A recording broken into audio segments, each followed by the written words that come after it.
حضرت سیدنا فتح موصلی رحمۃ اللہ علیہ، جو کہ بہت بڑے متقی اور پرہیزگار تھے، ان کا معمول تھا کہ روزانہ رات کو پرانے زمانے کا ایک سکہ یعنی ایک فلوس راہ خدا میں خرچ کیا کرتے تھے۔ ایک دن آپ اپنے مصلی پر بیٹھے خوف خدا کے سبب آنسو بہا رہے تھے کہ آپ کا ایک عزیز شاگرد حاضر خدمت ہوا۔ اس نے دیکھا کہ آپ نے اپنا چہرہ ہاتھوں میں چھپا رکھا ہے اور آپ کی انگلیاں سرخ آنسوؤں سے تر ہیں۔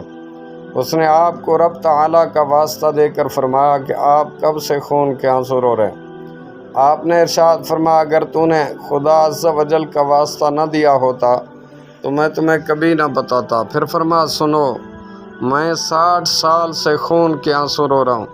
میرے بچپن ہی میں آنکھوں سے آنسوؤں کے ساتھ ساتھ خون بھی نکل آتا تھا۔ پھر جب آپ کا وصال ہو گیا تو کسی نے آپ کو خواب میں دیکھا اور پوچھا، ما فعل اللہ بکا، اللہ تعالیٰ نے آپ کے ساتھ کیا سلوک فرمایا؟ آپ نے جواب دیا، میرے رب نے مجھ سے اپنی شان کے لائق سلوک فرمایا۔ اس نے مجھے عرش کے سائے میں کھڑا کر کے پوچھا، اے میرے بندے، تو اس قدر کیوں رویا کرتا تھا؟ تو میں نے عرض کیا، اے اللہ عز و جل، محض تیرے خوف اور اپنی خطاؤں پر ندامت کے سبب۔ اللہ تعالیٰ نے ارشاد فرمایا، 40 سال سے روزانہ تیرا نامہ اعمال میرے سامنے پیش ہوتا ہے، لیکن اس میں کوئی گناہ نہیں ہوتا۔